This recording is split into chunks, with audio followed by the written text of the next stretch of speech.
ప్రభువైన యేసుక్రీస్తు ప్రశస్త నామములో యూట్యూబ్ వీక్షకులకు ఉదయకాలం మందు ప్రత్యేకమైన వందనములు. మీరు అందరూ క్షేమంగా దేవుని కృపలో వర్ధిల్లుచున్నారని నేను నమ్ముచున్నాను. ఈరోజు అంశం ఏంటంటే క్రైస్తవుడి యొక్క జీవన శైలి గురించి మనం నేర్చుకుందాం. మన భక్తి, మన జీవనం కొరకు దేవుడు కొన్ని సత్యాలను తన గ్రంథంలో రాసి ఉంచాడు. మనం ఎలా బ్రతకాలో, ఎలా జీవించాలో, దేవుని ఉనికిలో ఎలా చలించాలో చాలా విషయాలు గ్రంథంలో ఉన్నాయి. అందులో ఒక అంశాన్ని నేను బోధించాలని ఆశపడుతున్నాను.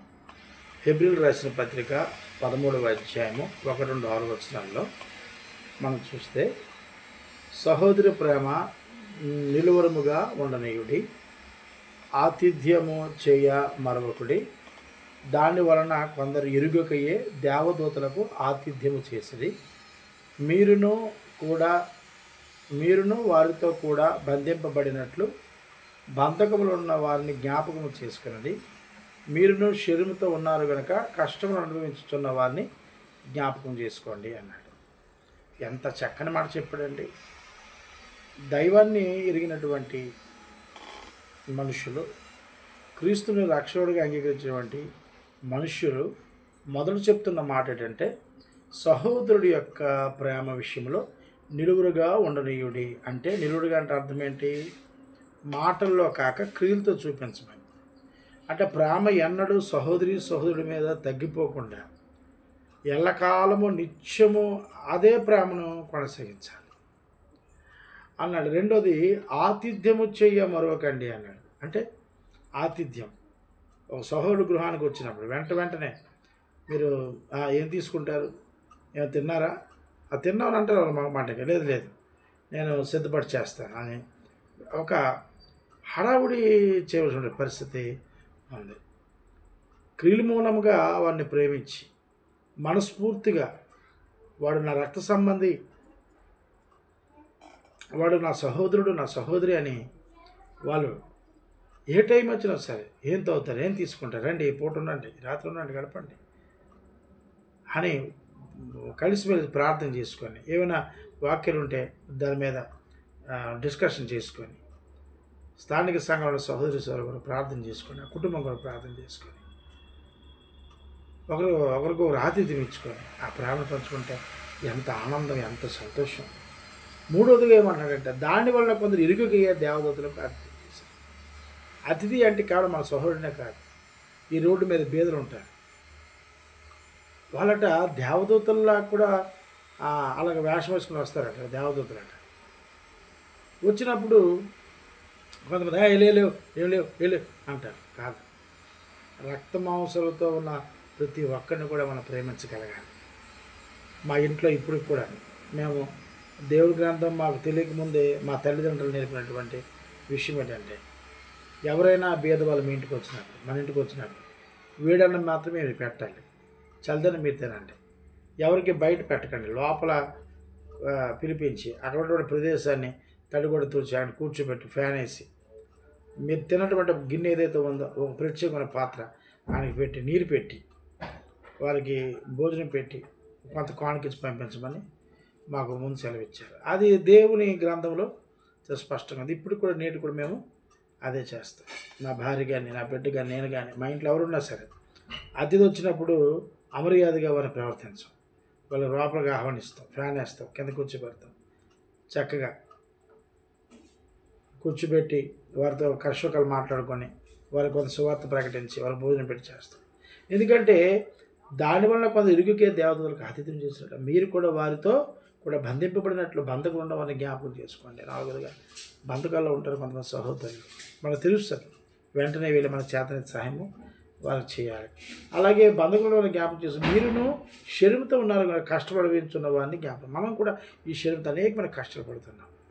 ఒక్కొక్కసారి పంచపర్వాణాలు తిన్న మనం ఒక్కొక్కసారి గింజను తినే పరిస్థితి వస్తుంది, ఒకసారి ఏమీ ఉండదు, ఉప్మాలు చేసుకుని తినే పరిస్థితి వస్తుంది. ఈ శరీరంతో ఏ విధంగా మనం కష్టాలు అనిపిస్తున్నామో మన సహోదరులు కూడా అదే శరీరంతో ఉన్నారు, వాళ్ళు కష్టం అనిపిస్తున్నప్పుడు మనకి కలిగినప్పుడు వాళ్ళకి ఇవ్వడం మనము నేర్చుకోవాలి. కాబట్టి సహోదరి ప్రేమ అంటే ఏమిటంటే మనం ఎప్పుడు కూడా మాటలతో కాదు. కొంతమంది ఒకడు అంటాడు ఇల్లు కాలిపోతుందట, ఒకడట ఇల్లు కాదు నీరు ఇవ్వడట ఆర్పడానికి, ప్రార్థన చేస్తాను అంటాడట. ప్రార్థన చేస్తే మంట ఆగదు కదా. ఒకటి ప్రార్థన చేయాలి, రెండవది ఏం చేయాలి, క్రియరూపంగా వెళ్ళి సహోదరు ఇల్లు కాలిపోతే నీరు అందించాలి. దాని తర్వాత ఏం చేయాలి, ఆ ఇంటికి పైకప్పుకి రేక్ ఇవ్వాలి. ఇంకొకరు ఏం చేయాలి, ఇటుకలు ఇవ్వాలి. ఇంకొకరు ఏం చేయాలి, సిమెంట్ ఇవ్వాలి. ఇంకోటి ఇవ్వాలి, ఇసుక ఇవ్వాలి. ఇంకొకరు ఇవ్వాలి, ఆ పనివారు ఎవరైతే ఉంటారో వారికి జీతపత్యాలు ఇవ్వాలి. అప్పుడు సహోదరు ఇల్లు ఈజీగా కట్టబడుతుంది. ఈరోజు అవి చేయడం లేదు. తప్పుగా అనుకోకండి మాట. మన క్రీస్తు సంఘ సహోదరుల్లో బోధలైతే ఉన్నాయి కానీ ఎవరిలో కూడా ప్రేమ లేవు. ఎక్కడుండి ఏం వస్తుంది, ఎక్కడుండి ఎవరి దగ్గర ఏం ఆశిస్తామని ఆలోచన కలిగి ఉన్నారు తప్ప లేదు. నేటికి నేను 12-15 ఏళ్ళ కాలం అయిపోయింది కానీ ఒక్క సహోదరుడు కూడా నేను చేస్తున్న పరిచర్యకు ఇలా తెలుసు కానీ ప్రోత్సహించే పరిస్థితి కూడా లేదు. ఎన్నో కార్యక్రమాలు మేము చేస్తున్నాం. అవన్నీ వారు పెట్టినప్పుడు కూడా ఇదిగో నా వంతు నేను సాయం చేస్తాను. ఇందులో కూడా సహోదరులు చేస్తున్న పనులను పాలిభాగస్తులు అయిపోయినటువంటి సహోదరులు ఒక్కరు కూడా లేరు. బోధలు మాత్రం అడగండి. గొప్ప తప్పులుగా బోధలు చేస్తారు, గొప్ప తప్పులుగా సహోదరుల్ని భోజనాలు పెడతారు. కానీ ఒక సహోదరుడి కష్టం వస్తే మాత్రము చూసే పరిస్థితి ఈరోజు నా దృష్టిలో, అందరి దృష్టిలో నాన్న తప్పు కావడం లేదు, నా కనపడే సహోదరు దృష్టిలో జీరో. కాబట్టి సహోదరులారా, సహోదరి ప్రేమ నిలువురుగా ఉండండి అంటే నిండుగా కావలసినంత మన ప్రేమ చూపించాలి. ఈరోజు అనేక మందిలో ప్రేమ తగ్గిపోయింది. మాటల వరకే తప్ప చేతల వరకు వచ్చేసరికి అందరూ వెనుకంజ అయిపోతున్నారు. పెదాల మీద ఉన్న ప్రేమ క్రియల్లో చూపించేటువంటి పరిస్థితి ఈరోజు కనబడుతుంది. చివరికి ఎలా ఉందంటే నువ్వు చావు మాకు చెప్పకు, మేము ప్రార్థన మాత్రమే చేస్తాము అన్న భావన ఈరోజు కనబడతా ఉంది. కాబట్టి క్రైస్తవుడు జీవన శైలిలో దేవుడిచ్చేటువంటి ప్రధానమైనది ఏంటంటే సహోదరుని ప్రేమించడం, సహోదరుని ఆతిథ్యం ఇవ్వడం, సహోదరి బంధకాలని విడిపించడం. సహోదరి మన సహోదరుడు కూడా శరీరంతో ఉన్నాడు, వాడికి ఇబ్బందులు ఉంటాయి అని మనకి కలిగినప్పుడు అరే గతంలో మనకి చేశాడు కాబట్టి మనం కూడా చేద్దాము, ఒకవేళ చేయకపోయినా సరే అతని ఇబ్బందులు ఉన్నాడు మనకు తెలుసు అని చెప్పే పరిస్థితి ఈరోజు కనబడలేదు. చాలామంది సహోదరులు చేస్తూ ఉన్నారు. వాక్యానికి లోబడిన వారు ఖచ్చితంగా చేస్తారు. వాక్యాన్ని మేము చెప్పుతాం, ప్రకటిస్తాం, కానీ క్రియలు చేయమని వారు మనుషులు చాలామంది నేను చూశాను. కాబట్టి మొదటి యోహాను రాసిన పత్రిక 3:18 మొదటి యోహాను రాసిన పత్రిక 3:18 చిన్నపిల్లలారా, మాటతోనూ నాలుగుతోనూ కాక క్రియలతోనూ సత్యముతోనూ ప్రేమించము. సహోదరుని ఎవరైనా మాట ఖర్చు ఉండదు, ఎన్నైనా మాట్లాడచ్చు. నాలుగుతో ఖర్చు ఉండదు, అది నా దుమ్ములేని నాలుక ఎన్నైనా మాట్లాడుతుంది. కాలశాపం చేయమంటే ఎన్నేం చేస్తుంది, ఎన్నైనా మాట్లాడుతుంది. కానీ క్రియ చేయమంటున్నాడు.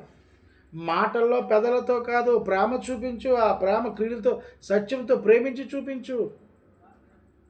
సహోదరుని చాలామంది ఏంటంటే ఖాళీ స్పూన్ తోటి ఆకలి తీర్చే ప్రయత్నం చేస్తుంటారు, ఎంటీ స్పూన్ తోటి ఒట్టి మాటలతో కడుపు నింపేస్తుంటారు. దేవుడు చూసుకుంటాడు బెదరు, దేవుడు ఇస్తాడు బెదరు, నేను ప్రార్థన చేస్తాను బెదరు అంటే మరి నువ్వేం చేస్తున్నావు? నీ వంతు సహాయం నీ సహోడికి ఏం అందిస్తున్నావు? ఇరుదలుగా క్రీస్తు సంఘాల్లో ఉన్న కుటుంబాలు, క్రీస్తు సంఘాల్లో ఉన్న సహోదరులు, ఇది మనం ఆలోచన చేస్తే ఈరోజు అనేక మంది చర్చ్ బిల్డింగ్లు లేవు. అనేక మంది సహోదరులు ఇప్పుడు కూడా వారి పిల్లలు చదివించలేకుండా ఉన్నారు. అలాగే ప్రతి ఒక్కరూ కూడా వారి గ్రూపుల్లో వ్యక్తిగతంగా షేర్ చేసుకున్నప్పుడు మనిషి ఎంత అంత చందేసుకుని వేస్తే ఆ ప్రాబ్లమ్స్ అన్ని సాల్వ్ అయిపోతుంది. ఒక్కరు చేయడం కష్టం, కానీ నలుగురు 400 ఇస్తే 400 అయిపోయింది. అలాగే మనిషి 1000 రూపాయలు ఇస్తే 4000 అయిపోయింది. ఎంత బాగుంటుంది అది. డినామినేషనల్ ఇంకా బెటర్. దేవుణ్ణి ఎరగిన వారు ఈరోజు వాళ్ళు నీతి కార్యాలు చేస్తూ ఉన్నారు, వారి ప్రతిఫలం లేదు. కానీ క్రీస్తు సంబంధి, దేవుని సంబంధి, పరిశుద్ధాత్మల వరమును పొందుకున్నటువంటి క్రైస్తవుడు ఈ నీతి కార్యాలు చేస్తే ఎంత బాగుంటుంది. కానీ ఈరోజు ఏంటంటే చాలామంది కాలిసిపోతుంటే చాలామంది ఆకలి తీర్చే ప్రయత్నం చేస్తూ ఉన్నారు. హెబ్రీయులకు రాసిన పత్రిక 13:1 ప్రధానంగా చూస్తే సహోదరి ప్రేమ నిలువురుగా ఉండనీయుడి, ఆతిథ్యము చేయ మరొకటి.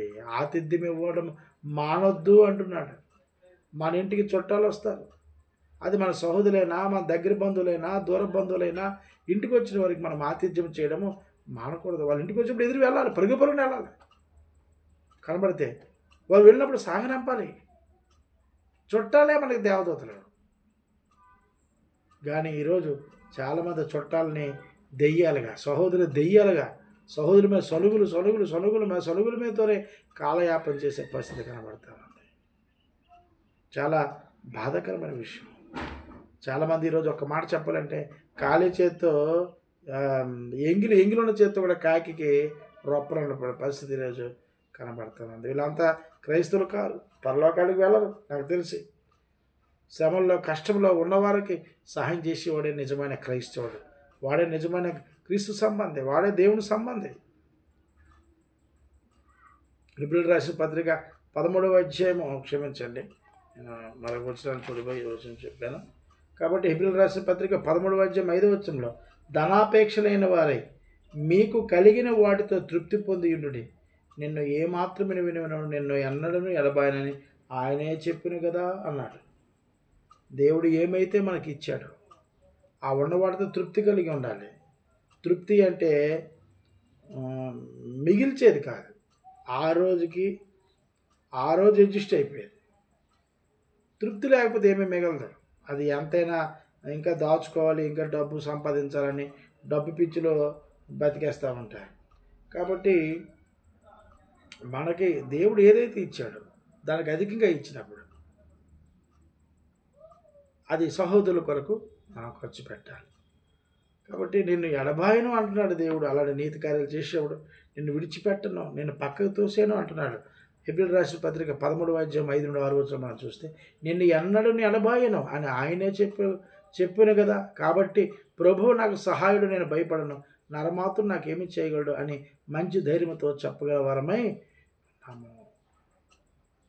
కాబట్టి మనము ధైర్యంగా ఉండాలి.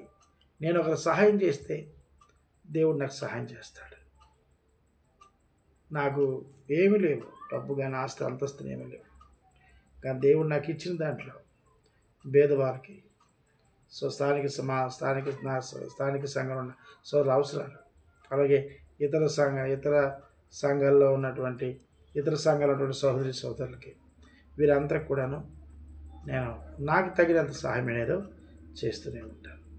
కాబట్టి సంవత్సరానికి 360 రోజులు, ఈ 360 రోజులు కూడా తండ్రి దేవుడు మనకి ఏ కుదువు లేకుండా పోషిస్తూ ఉన్నాడు. మనం అడుగు వాటన్నిటి కూడా కాదనకి ఇస్తూనే ఉన్నాడు. అలాగే మన సోదరులు కూడా ఇబ్బందులు ఉన్నప్పుడు ప్రార్థన చేయాలి. తండ్రి నేను కూడా నా వంతు సహాయం చేయడానికి నాకు అంత అమౌంట్ ఇవ్వండి. వాళ్ళకి నిజంగా సహాయం చేయాలని మనసు నాకు కావాలి. అది నీ మనసు కనుక అన్నప్పుడు దేవుడు ఖచ్చితంగా ఇస్తాడు.